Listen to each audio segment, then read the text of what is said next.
Hello all. Good morning, good afternoon, good evening to all of you. And I'm Father Jesu Pudumai, professor at the Faculty of Canon Law here at St. Paul University, Ottawa.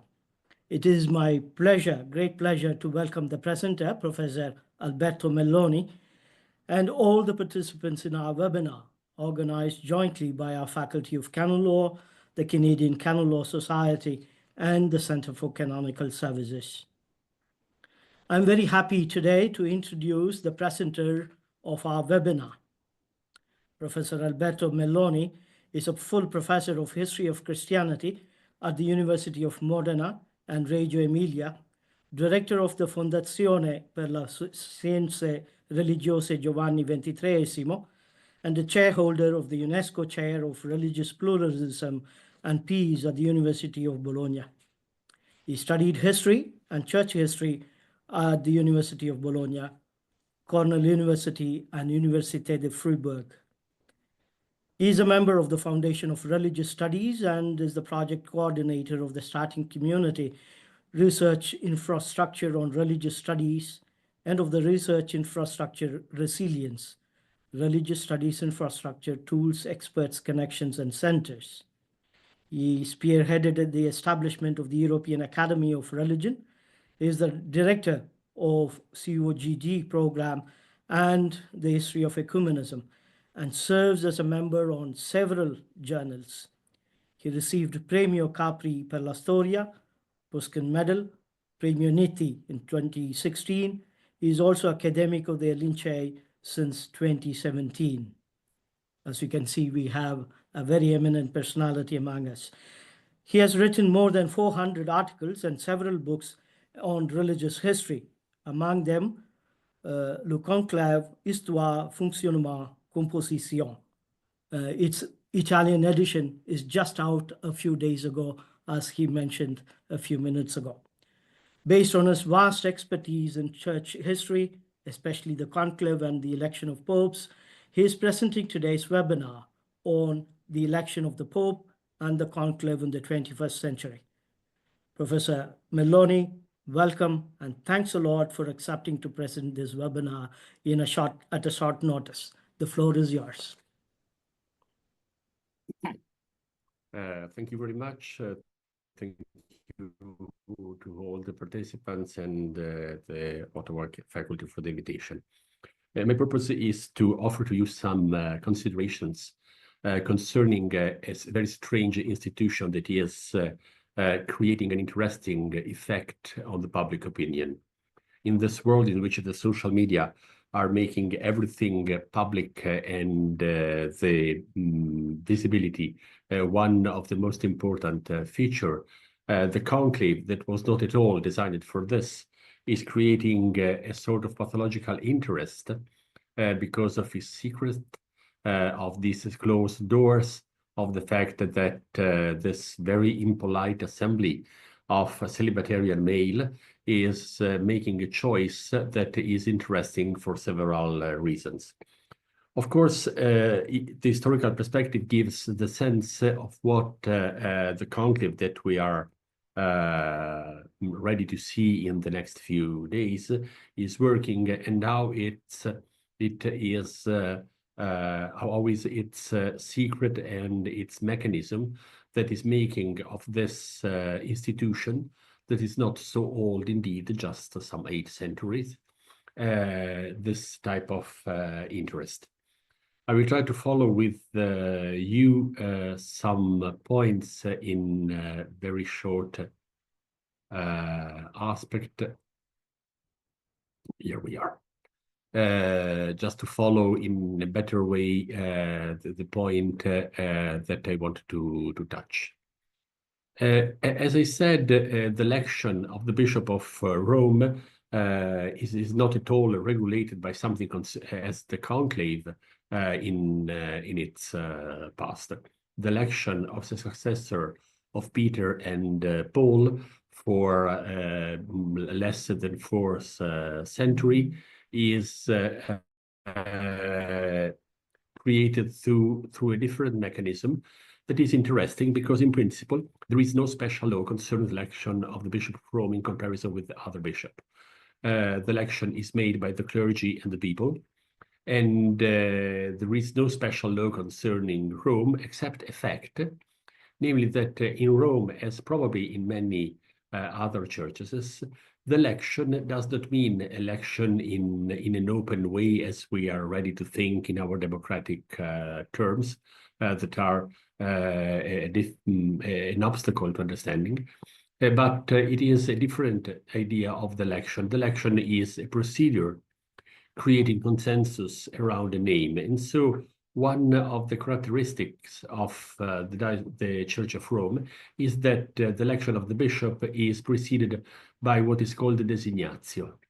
The fact that the dying bishop is creating a mechanism of succession that is bringing a new bishop on the Church of Rome. This is also creating a sort of originarian procedure that has no historical evidence concerning the succession from Peter to Linus. Because of the fact that it is obvious to think that Peter has designated a successor and the legitimacy of the successor of Peter came from the choice of Peter, this idea that the designatio is a good system is marking the first centuries. But we have not to think as a designatio like a sort of adoption in the Roman Empire. It is not this type of mechanism creating a dynasty where there is no dynasty, but is a mechanism in which a person is chosen for this function. The designatio means in practice, in several cases that are well known to history, the fact that the Bishop of Rome is designating as archdeacon of the Church of Rome a person, and the archdeacon is what we will call today a coadjutor, cum iure successionis in the fact. This does not mean that in reality the mechanism is working, as we will see several times in time. The problem of having the election of two concurrent bishops in Rome is very common, and the fact that the designatio is changing its balances is a phenomenon that we can see from the 5th century on. If we can think of the designatio of the 2nd and 3rd century as a mechanism in which the bishop is pointing out that one person is capable and axios et dignus for making the bishop in Rome, we see that the role of the clergy and the people is becoming more and more important, mostly the role of the clergy. And so the fact of the election is migrating from a ritual election to a practical election, from a liturgical system in which there is an acclamation, as in the Byzantine Church, the axios procedure, to a more complicated system of election in which there is a point that is marked by a first document in the institutional history of the election of Rome, it is the Sequis in 499. Sequis is the first document in which the topic of the majority electing the Bishop of Rome is coming out. So it is not simply a matter of acclamation or of consensus, but this consensus must be a consensus marked by a majority. But the consensus marked by a majority open a question that for those who are more familiar with the medieval canon law will be very common in the next 8 centuries, namely the debate about the senior pars and the status of the minority. And so the appearance of the clergy as elector and the people as elector marks also the arrival of a new elector, that is the revolt against the elected pope and the fight to impose a new pope. It is very evident that the readjustment that we can see to the Liber Pontificalis of the series of the Bishop of Rome creates a new name beside the name of the Pope, that is the anti-Pope, that is simply the one who loses the fight for the election. And I'm running, of course, toward our times, toward the first millennium. So 11 minutes for 1 millennium is actually an Olympic record that we can write down. The revolt is creating the need of a reform concerning the elected person. Namely, the procedure of the election of the Bishop of Rome, as all the other bishops, was subject after the 4th century to the confirmation of the emperor. And so the confirmation of the emperor means that from Byzantium has to come a message responding to a letter. And this confirmation should come for a long while until the beginning of the 8th century.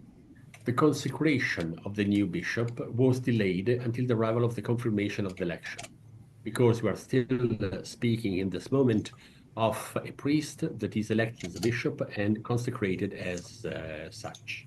The appointment of a bishop on the chair of Rome comes very late and is not at all out of question. More than this, the transfer of a bishop from another diocese, not simply Suburbicarian diocese, but from another diocese to the seat of Rome is coming. For this reason, as some of you may be familiar with, we have a problem numbering the popes named Stephen, because there is a Stephen that dies before the confirmation. And so some serious number count him in the number of the Pope because it was legitimately elected, and some not, because it was not consecrated in time.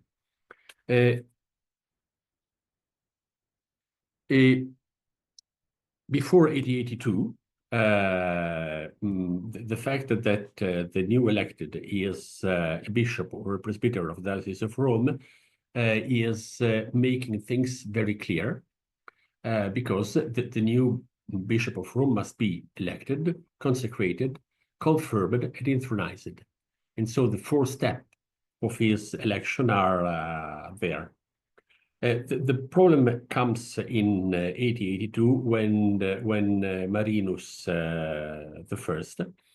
I is coming back from Constantinople. He was the one who deposed the Patriarch Photius, and he was consecrated the bishop of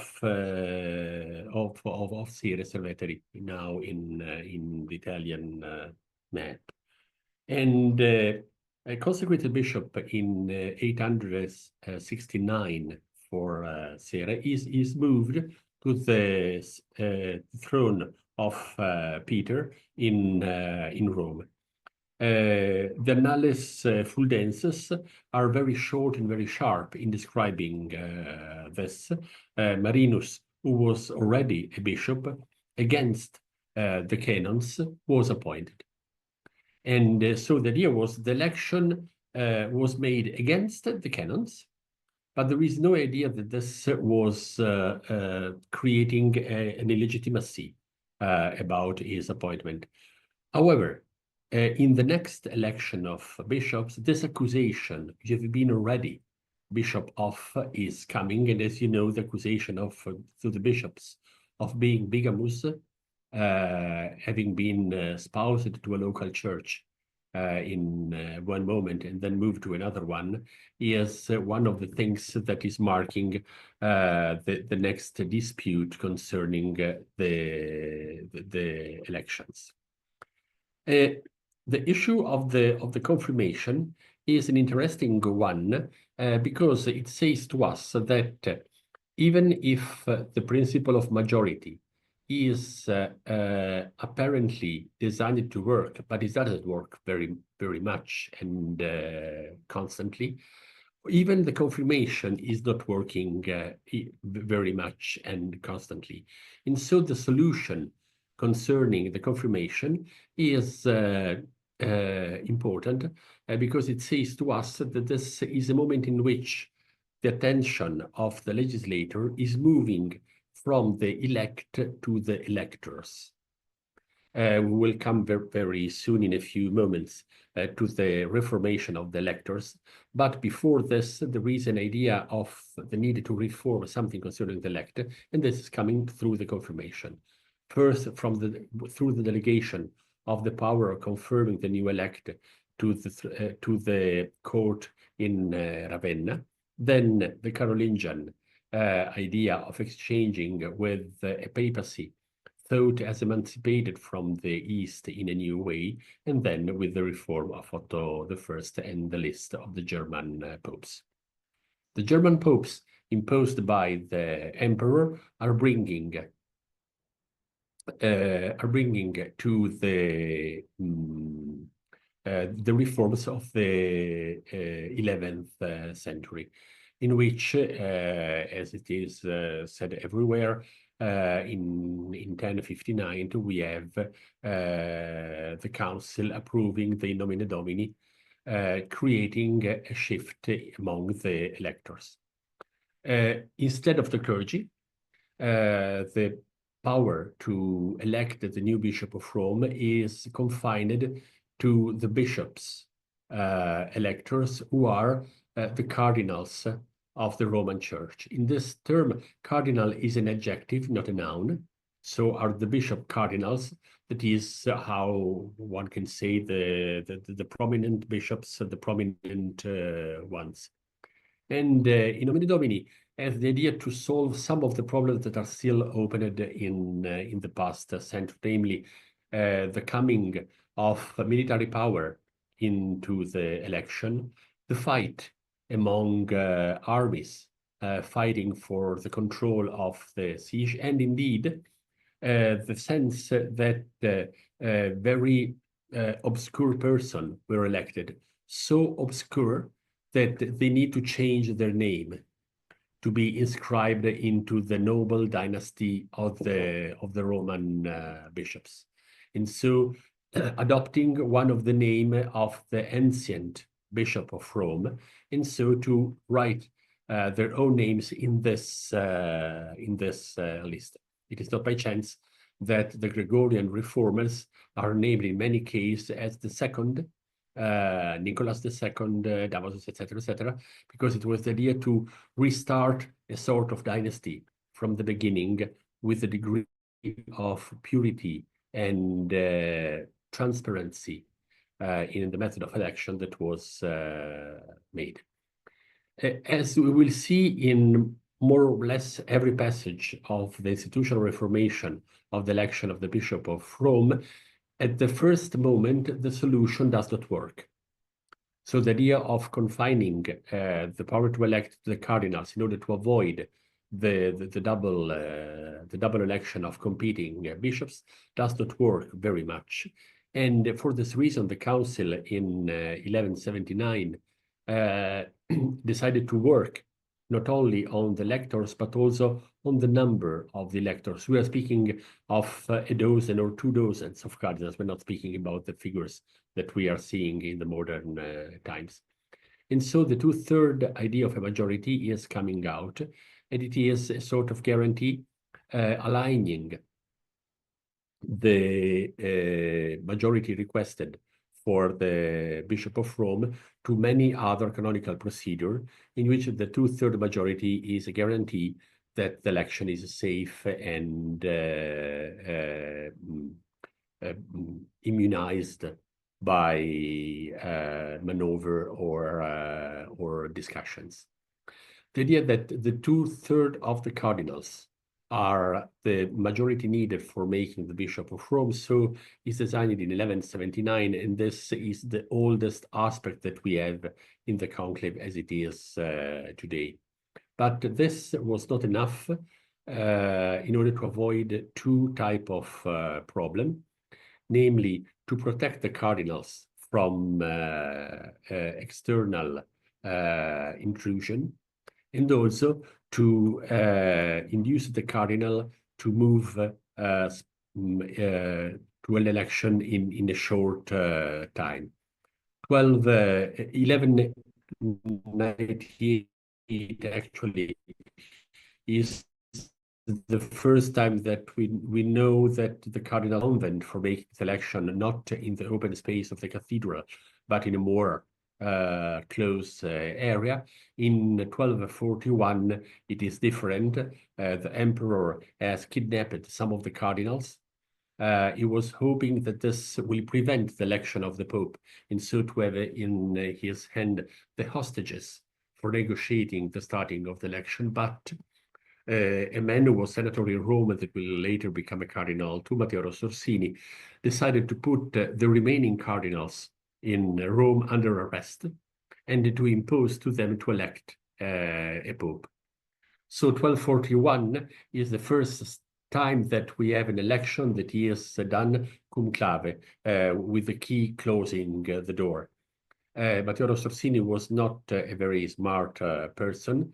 The jail was very poor, it's at Septizonium on the Palatine Hill in Rome. One of the cardinals died. The elect died in 2 weeks. And so the remaining cardinal decided to flee from Rome to avoid this type of mechanism. This is the reason because in 1269, after the deposition of Frederick II and the Second Council of Lyon, the cardinals decided to meet in Viterbo for the election. And in this case, the fact of being out of Rome, and to be capable to govern the money and the power of the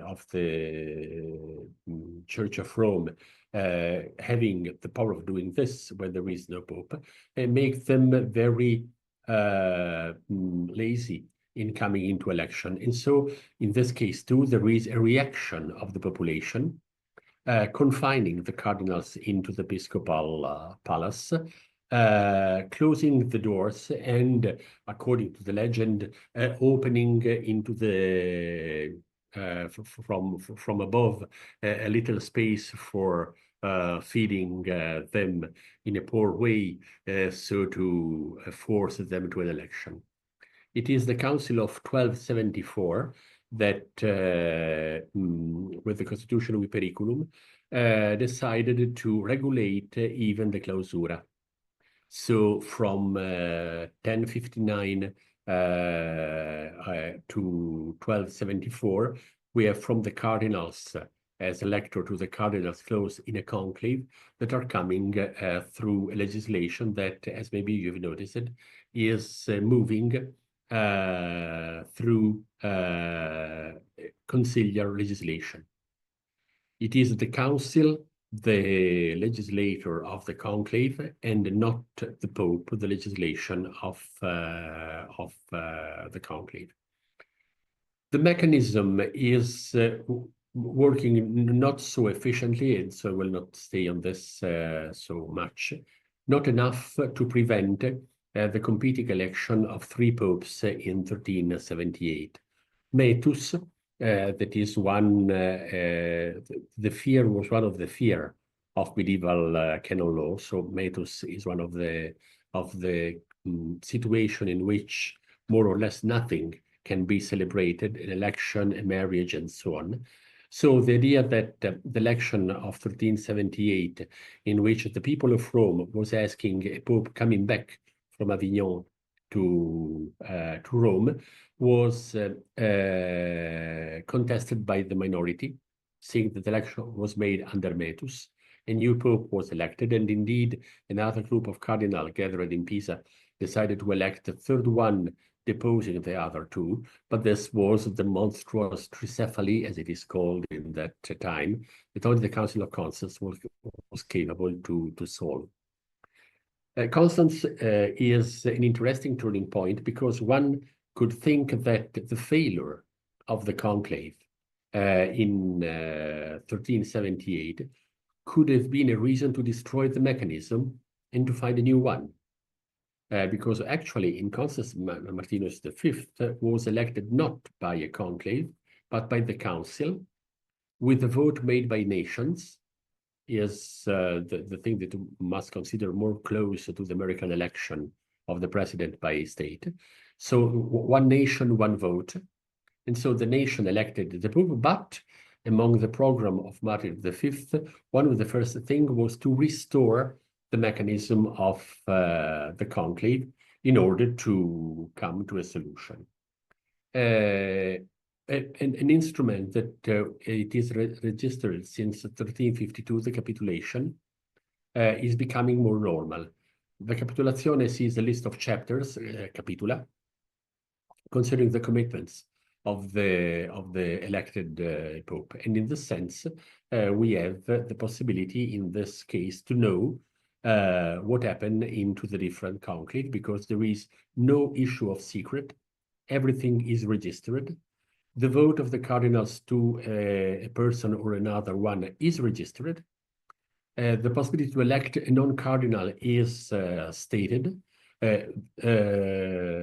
Celestinus V is the case well known of an eremite that was taken as Pope at the end of the 13th century, and then he resigned. It was much more known for this election.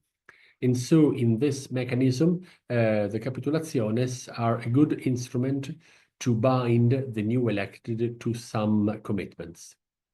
The regulation after the restoration of the conclave in 1417 is going to dispute and to solve some issue concerning reasons of invalidity of the election. One of the points was, it is not understandable, was the idea of what to do about a simoniac election if somebody buys the vote. And at the beginning of the 15th century, the issue was very carefully considered and considered as a cause of invalidity of the election. This will be taken out at the end of the 19th century with the idea that in the situation of modernity, you cannot give to your enemy any instrument to say that the man that was elected was not a legitimate pope. And so even simoniac election, according to Pius IX, we will see, will be valid. What is interesting is that the Council of Trent does not touch the election of the Bishop of Rome at all. There is nothing interesting for them except a general regulation concerning the age and the ecclesiastical statute of the cardinal deacons. The College of the Cardinals have been divided into three levels of dignity that does not affect the capacity to vote, but just the capacity to elect the cardinal dean. The cardinal bishops, who are the titular of the 7 bishops around Rome, the cardinal priests and the cardinal deacons, priests and deacons of the different churches of Rome, making of people that is already coming from very far, because now we are impressed of a cardinal coming from the Tonga Island, but come to Rome from Cologne in the winter was much more complicated than reaching Tonga in the spring of the 21st century. And the turning point in the rules concerning the election will come only through regulation concerning the cardinals in the 16th century. On one side, the fact that the cardinal must be at least a deacon and more than not a kid, as it was used by the Medicis. And the regulation of Pope Sixtus concerning the Roman Curia and the College of the Cardinal, saying that the cardinals could not be more than 70. Up to this, there was the 11th century idea that the College of the Cardinal is the successor of the College of the Apostles, a sort of miniature of collegiality. Then the number started to grow, and during the 16th century, the risk of having different groups, families, and crowns appointing during the papacy an awful lot of number of the cardinal is persuading the papacy to establish the rule that no more than 70 cardinals should seat in the College of the Cardinals. So a pope had the availability wholly of the head of the cardinals who died during his pontificate, and there is a sort of black legend saying that the cardinals dies in short time 3, and so after the death of a cardinal in 1 year, there is a certain fear that 2 more are coming very, very soon. And apparently it works, but this must be a statistical arithmetic reason, not something like this. At the 17th century, Gregory XV decided to issue new rules for the conclave that are rules that are not affecting neither the electors nor the majority, nor the 2/3 rules, not any point of substance, but the ceremonial aspect. So the Baroque creation of the conclave will be defined, and some of this Baroque procedure is what we will see on May the 7th in Rome, the procession, the Veni Creator, the dressing, the tables, the colors, this type of thing, that are not marking the Sistine Chapel as the only place of election. In principle, the rules say that the popes must be elected where the old pope dies, and not even the idea of the segregation of the cardinal is made in order to put on them some too heavy burden. The Palace of the Quirinale, that is now used by the President of the Republic, and it was stolen by the King de Savoia from the papacy, as this long corridor on his right, in which there are 70 rooms for the cardinals that are the room designed for the election, and all the election of the 19th century were celebrated not in the Sistine Chapel, but in the Pauline Chapel in the Quirinale Palace. And the balcony of the announcement was not the balcony of St. Peter of the lodge of the Pope Borghese, but was the balcony of the Quirinal that was closed and open exactly for this purpose. In the procedure of Gregory, there is also some regulation concerning one of the other lasting problems beside the capitulationes, that is the ius exclusive. The fact that the Catholic crowns are part of the election. They are not entitled to vote, but they are, for instance, entitled to enter or to send the ambassador to bring a message to the cardinals owned by the different crowns. The cardinals of the crown, it is the name of the Spanish cardinals, same as the cardinals of Spain, its Dominion and Naples and Sicily, are one of the subject, and are bringing in several situations the order of the king, that are saying that this cardinal cannot be elected, usually because he was or French or in favor of the French, Augsburg, and so on. The Baroque regulation of Gregory, of course, collapses under the fear of the revolution, because in the time of the revolution, the problem of the conclave and even the rules concerning electors, majority, place, time, cannot be regulated by this sumptuous norms of Gregory.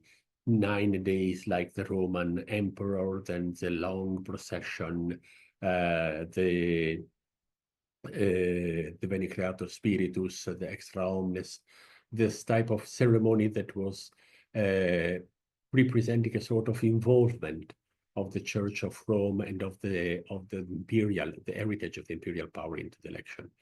The idea was that the election is a delicate moment in which more or less everything can be considered possible in order to have a valid election.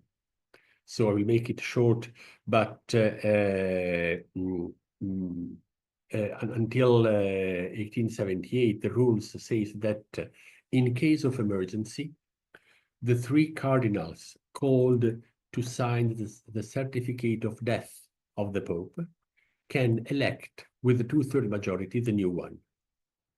This never happened.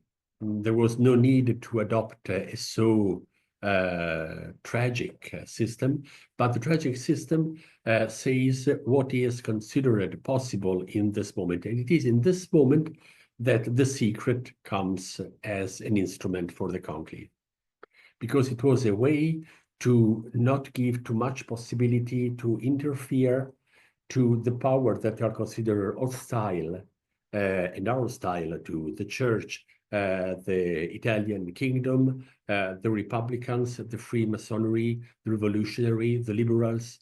And the fear was not that they are interfering, preventing the cardinal from electing the Pope, but they will elect a person that will be degrading the honor of the papacy. And so the 20th century starts with regulations that are made under the design of fear. But when it comes to the moment to elect the successor of Pius IX, something unexpected comes, namely the exercise of the jus exclusive by the Austrian Emperor Franz Joseph. It is the Cardinal of Krakow for the 20th century, a diocese that will become again important for different reasons toward the end of the century. It is the Cardinal of Krakow that is charged to bring the veto against the Secretary of State, Cardinal Rampolla. The moment is very dramatic into the election. In this moment, one method of the election, the vote per accessum, was already abrogated to a certain extent in the election of Pius IX. And so the situation was very complicated. A new candidate must be found.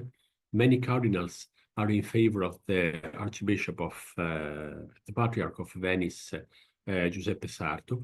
He was not at all available for accepting the election, and indeed, with severe pressures on him, they persuaded him to accept. There was a little story among the many little stories concerning the conclave that the election was ruled by the Gregory ceremonial regulations. So after the reaching of the 2/3 majority, the Cardinal Dean goes in front of the elect and asks in Latin, "Do you accept the election?" as Roman pontiff made following the canonical rules. Acceptas l'elezione canonice facta in summum pontifice. And he has to say, accetto or non accetto. The poor Sarto was so desperate in accepting the elections that he quotes the gospel and the prayer of Jesu in the Gethsemane, "If possible, please take away from me the chalice," and so on. And the Cardinal D was a bit upset. He said, "Tell me, accetto or non accetto?" And he said accetto, and he became Pius the 10th. Pius X made in 1904, namely 1 year after the election, his new rules concerning the conclave.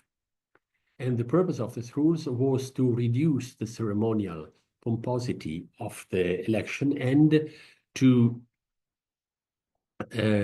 prevent the jus exclusive from whatever.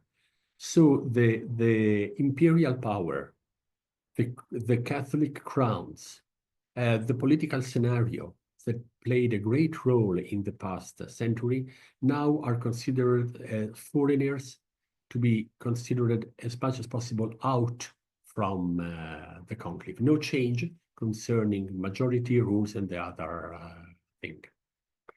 The mechanism now secret for different reasons, also to protect the cardinals from a request of bringing a veto, is working for the election of Benedict XV and Pius XII. Pius XII, the first Secretary of State elected after the veto against the Secretary of State like Rampol.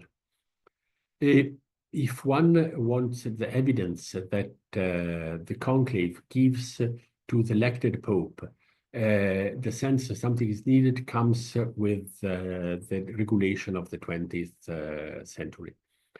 Pius XII was elected very, very shortly in the second vote of the day.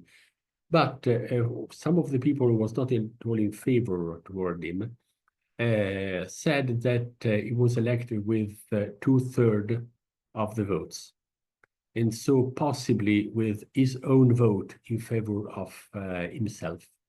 The accusation has no canonical reason, no effect on the election, but it was enough to persuade Pope Pacelli that it was prudent to say that the majority is 2/3 plus 1.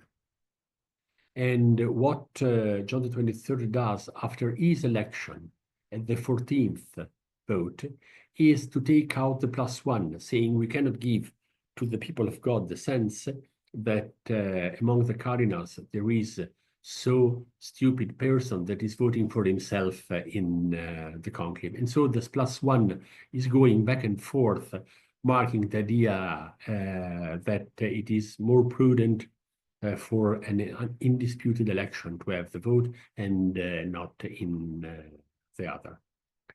The election of Paul VI is important because says to us another aspect that is not regulated, but is historically an historical evidence coming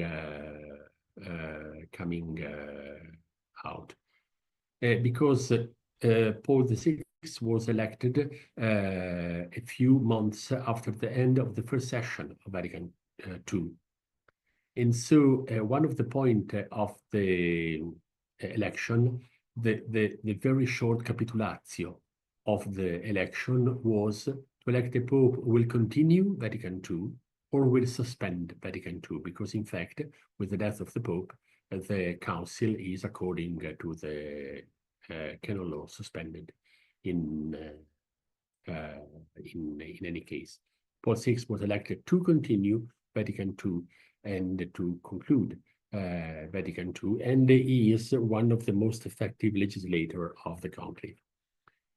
For the first time after the 11th century, in 1970, Montini decided to change the group of the electors. Instead of having the College of the Cardinals, it becomes the College of the Cardinals with less than 8 years. So the ultra-ottogenari are excluded from the electoral vote. This changes very much the profile of the college and also the role of the Pope, because until 1970, the Pope has the only possibility to appoint the cardinals to the number of 70 when they die.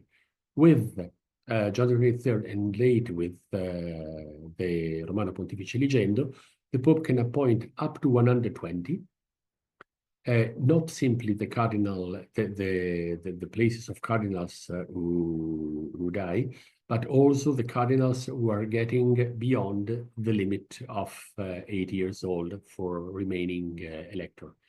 And so in principle, the Pope knows when the college needs new heads and when the college has already enough heads. And he can also have, he has the canonical power of doing this. He can do what Pope Francis has done, namely to appoint a good number of cardinals. Now they are 135 in theory, but they will become 120 in less than 1 year. And so Pope Francis, who was not expecting to die so soon, has decided to go beyond the limit of 120 because he was sure that in a few semesters, the number will be back to 120. This, and I come to the end, this gives to the conclave a different profile in which we have two different type of conclave that we see in 1978, 2005, 2013, under the last one under the new regulations of John Paul II, published in 1996 with the Constitution Universitas Gregis, written by Francesco Pompei, who was a great canonist. But the norms of Universitas Gregis have decided to introduce something that Benedict XVI has cancelled.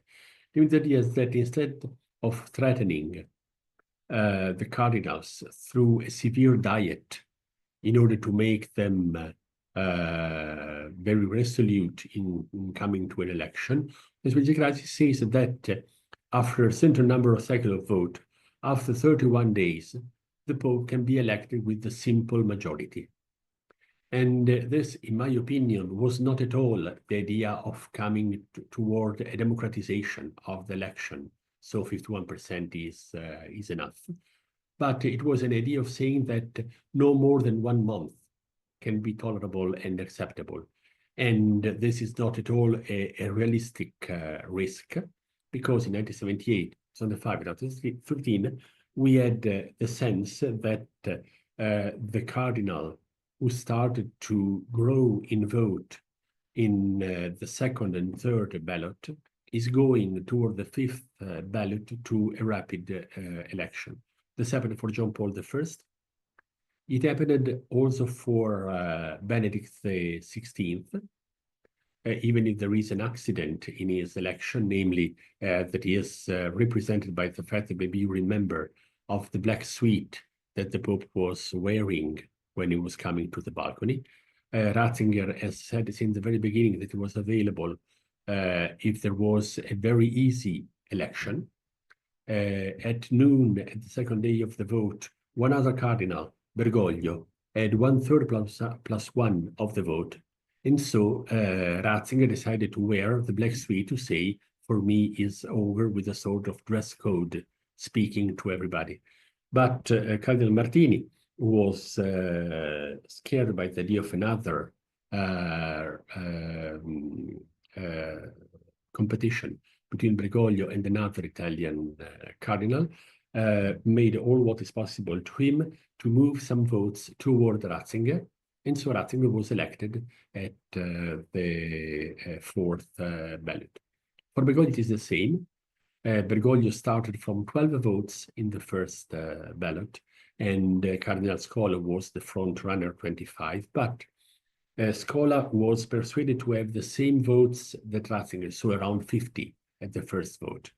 And he did not have this type of result, and this gave to the cardinal the sense that a man that is unable to recognize the difference between a cardinal who lies and a cardinal who tell the truth cannot be the Pope. And so Bergoglio started to go on in the next morning, 12, 24, 38, and in the afternoon, the minority made a sort of surrender, if you want to say this way, to the will of the majority. In 1978, the Conclave of October was a bit different because at the first night, we have a certain number of cardinals. The second night, Cardinal Siri became so close to the quorum that only 4 votes were needed to him to become a pope. But the minority said, we will never have this 4 votes. And so the next day, they restarted from the beginning, and Wojtyla became pope in the late afternoon with a third day of conclave. What we will see in the next few days is something that is framed into these rules, something that we will say to us if the cardinals are more in this 21st century style, namely to have an easy surrender to the majority, or if they will resist as they've done in 78 or 58 with 14 votes.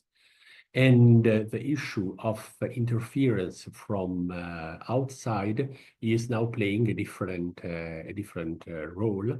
If we can see a difference now between this conclave, the previous one, is that as far as I see, there is no request coming from the church.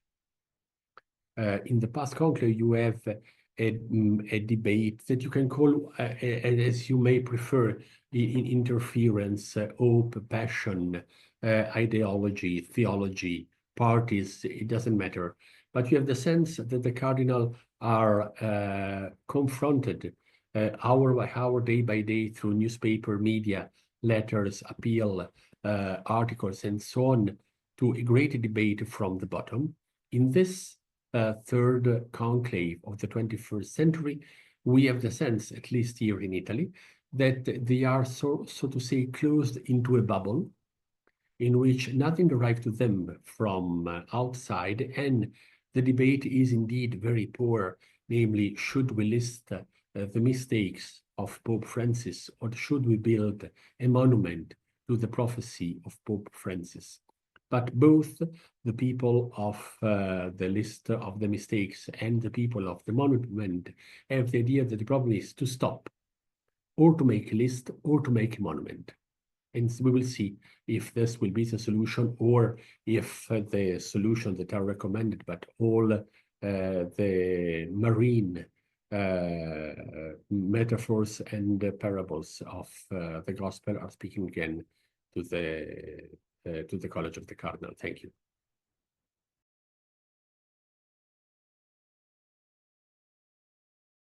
Professor Alberto Melloni, thank you. Thank you so much for having accepted at a short notice to give us this wonderful webinar. Thanks for sharing with us your profound expertise in this area of actual ecclesial discussion and ecclesial discussion in the church, as we remember fondly Pope Francis in our prayers, asking the risen Christ to grant him eternal rest. And as we look forward to the coming week, for the beginning of the conclave and the election of the new Pope. Your webinar was well presented with many lively episodes. Maybe we could hear also some lively episodes of the future conclaves that we are going to have in the future books and your articles that you write. Your insights have given us many historical insights into the conclaves and the special process for the election of the popes as it got developed during these centuries. So it's about 16 centuries that has contributed to the procedure, as you said, well, in the Latin Church. Thanks so much, and may God continue to bless you in all your endeavors. A big thanks to all the persons at St. Paul University involved in the preparation and conducting of this session, especially the members of the coordinating team, along with me, our faculty's dean, Professor Chad Glendinning, Sister Louise Charbonneau, administrator of the Center of Canonical Services, Mrs. Ruth Burrow, assistant to the dean and program coordinator. A special thanks to all of you, the participants in this webinar, either live or offline. We are really, really grateful for having supported us throughout this year, through all these initiatives by your presence. Please, thanks again, and goodbye, and God bless you all.